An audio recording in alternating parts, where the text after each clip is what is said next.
Hey guys, it's Nicole. Welcome back to my channel. Today I want to talk about cholesterol and the different numbers that your doctor kind of wants you to watch. We've all heard, the whole thing on TV, like know your numbers, and they're talking about total cholesterol, blood pressure, blood sugar, and then your BMI. Now, of course, it's definitely important to know these numbers, but today I want to focus on cholesterol and why total cholesterol is actually meaningless. There's a lot more to this story than just these four numbers. Of course, the more information that you have on your body, the better. So we need to look at a lot more than just these four numbers. Now, you can actually have a high total cholesterol and still be at a pretty low risk for heart disease. Now, why is this? Well, because there's more numbers involved here and calculations that you actually have to do in order to find out your true risk of heart disease. Now, cholesterol is actually not a fat, which you may have heard. It's actually a sterol, which is a combination of a steroid and an alcohol. In order for cholesterol to be transported around the body in the blood, it has to be carried by special proteins called lipoproteins. Now, we hear a lot about HDL and LDL numbers, and we usually associate HDL as the good cholesterol and LDL as the bad cholesterol. And there's actually more to this. First of all, HDL and LDL aren't actually cholesterol. They're actually lipoproteins that cholesterol travels through the blood on. They're kind of like taxi cabs. LDL stands for low density lipoprotein, and it's not bad, as you may have heard. It actually works like a Band-Aid. It sees inflammation or a diseased spot on your arteries, and then it runs over there and sort of patches it up. So it's not bad. You wouldn't think of a Band-Aid as something bad. It's just there to kind of, patch up a wound you may have. Now, there are good and bad types of LDL, but LDL in itself isn't bad. So to explain a little bit better, imagine your bloodstream as a highway. The lipoproteins are like cars that sort of transport the cholesterol and fats around your body. And the cholesterol and fats are like passengers in those cars. Scientists have always maintained that the concentration of cholesterol in the LDL particle, or like the passengers in the car, is the cause of heart disease. However, in reality, it's the number of cars on the road, or LDL particles, that matter the most.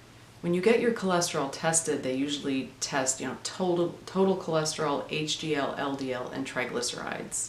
This only tells you the concentration of cholesterol, like the passengers in the car, inside the lipoproteins, which are the cars, which is not the cause of plaque formation and heart disease. Instead, what you should be measuring is the number of LDL particles in your blood.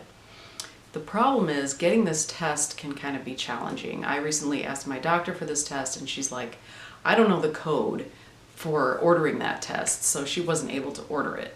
So what you can do is actually take the four numbers that your doctor gives you when he or she does the cholesterol lipid panel and do some calculations, and let me explain what those are. So just because you don't know, the amount of LDL particles in your blood, you can still determine your risk for heart disease by doing these calculations. Just knowing your total cholesterol, HDL, LDL, and triglycerides is not enough, because some people can have some high numbers and the doctor might say, hey, your total cholesterol is high, I'm going to put you on a statin.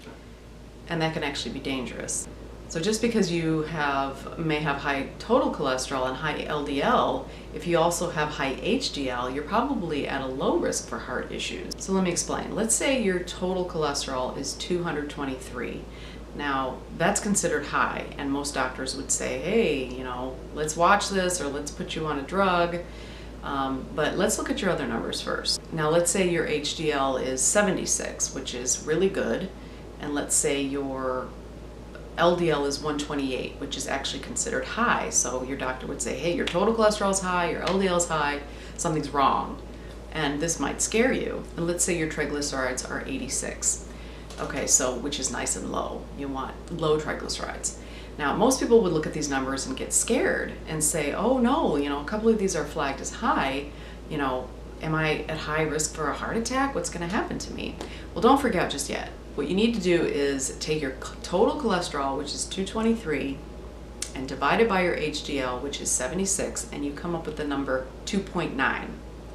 Now, according to the American Heart Association, this number should be below 5, but ideally closer to like around 3.5 and a little lower than that. Ours is 2.9. Now, this is a great number. So even though our cholesterol, total cholesterol, is high, this number is actually on the low side. So we're actually at a low risk for heart disease. And then we can do another calculation to give us even more reassurance. Let's go back to our original numbers. This time take your total triglycerides, which is 86, and then we divide it by the HDL, which was 76, and we come out with a number of 1.1. This number should be under 2. And ideally, and we're always striving for ideal, it really should be closer to 1. Now we've got a number of 1.1 if you do this calculation, so that's perfect. So what seems to matter more than anything is your triglycerides and your HDL. Your triglycerides should be on the low side and your HDL should be on the high side. And that's why I said total cholesterol numbers are meaningless. You have to have all the information and you have to do these calculations. And this is actually really reassuring because a lot of people who have high cholesterol get really scared and say, oh no, I need to be on a drug. Well, not necessarily. So let's do another example. Let's say your total cholesterol is 171. That's really low, and most doctors would be like, hey, that's great, you're never gonna have a heart attack.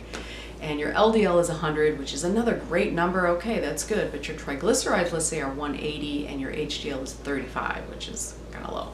So here, if we do the same calculations, you take 171 divided by 35, now we've got a number of 4.88. Now that's high, that's almost 5, so that's a higher risk. And then we take the 180 for your triglycerides and divide it by the HDL of 35, and we get 5.14. This number is way too high. It's supposed to be around 1, so 5.14 is high. So you're at a high risk of heart disease, even though your total cholesterol is 171, which is considered low. So now you see why cholesterol numbers are meaningless unless you have all the information and you do these calculations. What's most important is the ratio between these numbers. Okay, so now there's more numbers that I suggest you get done at the doctor's office, or blood tests I should say, that can also help determine your risk for disease, especially heart disease and cancer. One is the C-reactive protein, or in other words, CRP. This shows the level of inflammation that's in your body. It should be under 2, however, the lower the better. I just had mine done last month, and I have mine done every year, and it's always 0.1 or lower. This time it was 0.2, which is still way under, the ideal. Like I said, it should be under 2, but the lower the better. So mine's 0.2. So that's perfect. So that just means that, I have a very low inflammation, if any, going on in my body right now. So if you have a high CRP number, you have a higher risk of heart disease and cancer. So you want to live an anti-inflammatory lifestyle. We'll talk about that more later. Now, another number that you should know, which is one of the 4 numbers that I talked about at the beginning, is your blood sugar, or your fasting blood glucose. Now, this number should really be 90 or below. Now, the lab values, the normal range usually says anywhere from like 65 to 99 is normal. And however, I have read, and there has been some research done, that even numbers in the mid-90s is kind of a red flag that may show you are approaching prediabetes. So you want to keep those numbers lower, like in the low 90s, upper 80s. Another number I want to discuss is homocysteine. Now, you have to ask your doctor specifically for this test. They won't usually run it unless you ask for it. Now, homocysteine is an amino acid and breakdown product of protein metabolism that, when it's high, it's been linked to an increased risk of heart attacks and strokes. Elevated homocysteine levels are thought to contribute to plaque formation by damaging arterial walls. Now, I just got mine tested last month, and my number was 7.7. And anything between 4.4 and 10.8 is normal, so mine's really good right now. And then, of course, your blood pressure is a very important number to know. Now, back when I was pregnant with my first child, I bought a blood pressure monitor, and I was able to take my blood pressure at any time. But if you really want to get it done, you can always just go to your local grocery store, usually at the pharmacy. They'll have a blood pressure monitor that you can just take for free, which is nice. Now, typically for years and years, it's been 120 over 80 is sort of the normal. And now they've kind of lowered it to 110 over 70. But what's most important is the sort of the ratio between those two numbers. So 120 minus 80 is 40. And 110 minus 70 is also 40. Now you would think that if it's, let's say your blood pressure is 120 over 70, you're like, hey, ooh, 70's lower, that's good. That's not good, actually, because now it's called a pulse pressure. Now your pulse pressure is 50 instead of 40. You want that number to be smaller. So 40 is kind of ideal, 35 is fine as well, but you want to keep that pulse pressure smaller, or lower, I should say. So 110 over 70 is sort of the ideal, but 110, let's say over 60, isn't as good, even though it sounds lower. Your pulse pressure is now, there's more numbers between the diastolic and systolic numbers, so you want that pulse pressure to be 40 or a little lower than that. You don't want it too low, of course. Now if your number is 150 over 110, obviously this is way too high. Even though the pulse pressure is 40, you still want it to be lower, as long as that pulse, you want it to be low, and you also want your pulse pressure to be low. So keep that in mind. And finally, I want to talk about low cholesterol. Everybody thinks the lower the better, right? Well, I already went into the details of how total cholesterol is meaningless, but let's say your total cholesterol is 150. Your doctor would probably be like, hey, that's great, look how low it is, you'll never have a heart attack. That's not true at all. Many, many studies are now showing that your cholesterol can actually be too low. It's linked to depression, it's linked to hostile behavior, it's also linked to cancer. So if you notice, let's say your cholesterol has always been, I don't know, 180, 190, 200, something like that, and all of a sudden it's like 140, 150, that can actually be a sign of cancer. So you want to actually, if you're having symptoms, maybe go to the doctor and figure out what's going on, because really low cholesterol is actually not a good thing.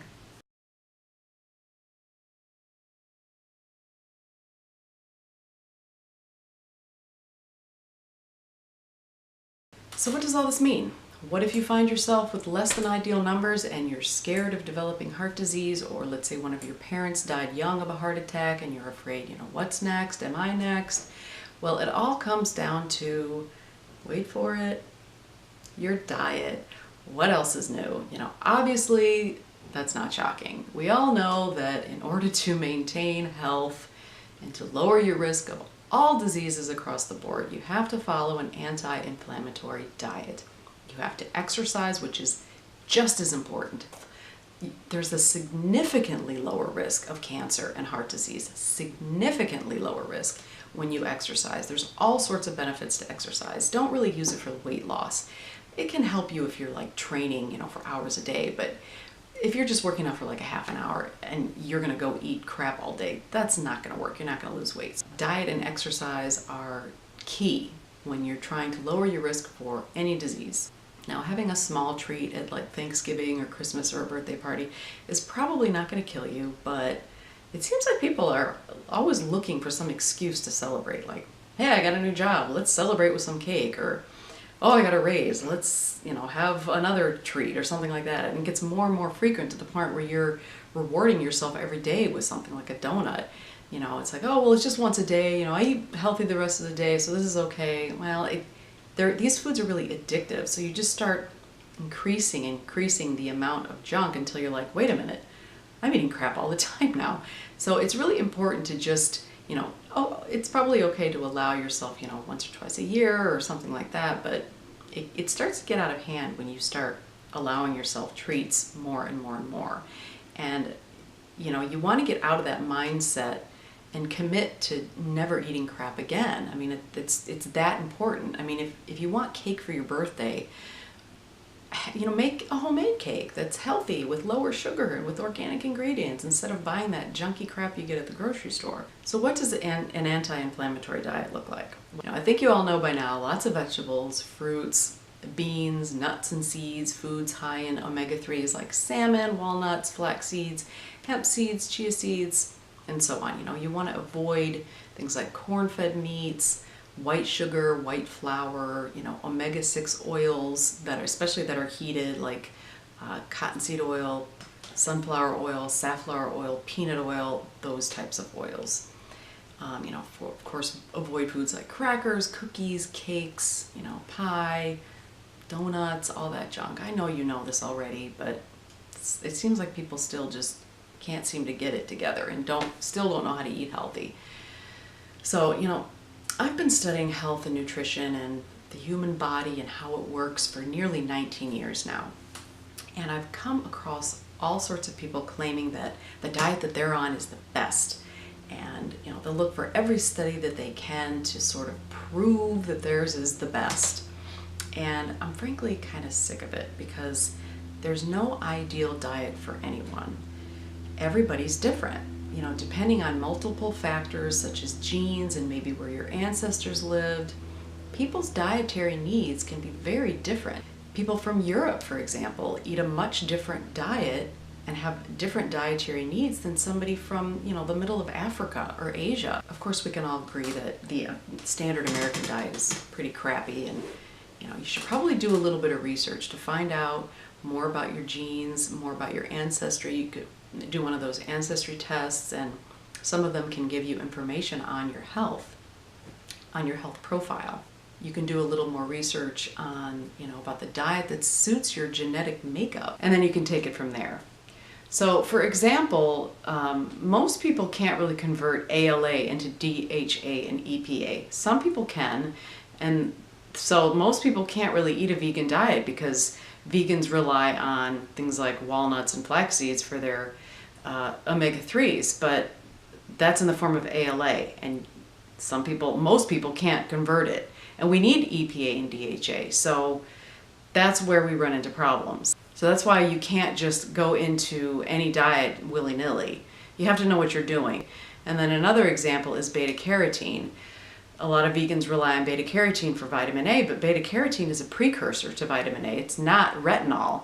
We need retinol for different parts of our bodies, like our eyes and our skin, and a lot of people don't convert beta-carotene into retinol very well. So that's why some people don't really make it very well on a vegan diet, and other people thrive on it because they are the type of person in their genetic makeup that can convert these vitamins and substances into what they're supposed to be. And there's a lot more to this. There's a lot more vitamins and minerals, fatty acids that need to be converted into the body, and I'm not going to go into all of them because that would take forever. But a lot of these people are sacrificing their health for the sake of the animals, and I understand, and that's fine if that's what you want to do, but you can't make it your mission to make other people feel guilty for not eating a vegan diet. I don't like animal suffering either, but you still can eat some animal products without supporting the torture of sentient beings. For example, I get my eggs from a woman that my husband works with, and she does not slaughter her chickens, so no animals are being hurt there. And I also feel that eating shellfish like mussels and oysters is fine because I don't really think these are sentient beings. I won't eat beef from a concentrated animal feeding operation because these, cows are tortured, and, non-organic chickens that aren't free to roam are tortured, and I'm not for that. So there are ethical ways of getting the little bits of animal foods into your diet where you're not supporting the torturing of animals, but you're still getting those really important nutrients that some people can't convert. So do some of your own research, and I will continue to as well. I don't have all the answers, but I'll try to keep you updated as best as I can. And if you disagree with me, please leave a comment and we'll talk about it. And if you like this video, please give it a thumbs up. And for more videos like this, please subscribe to my channel, and we will see you next time.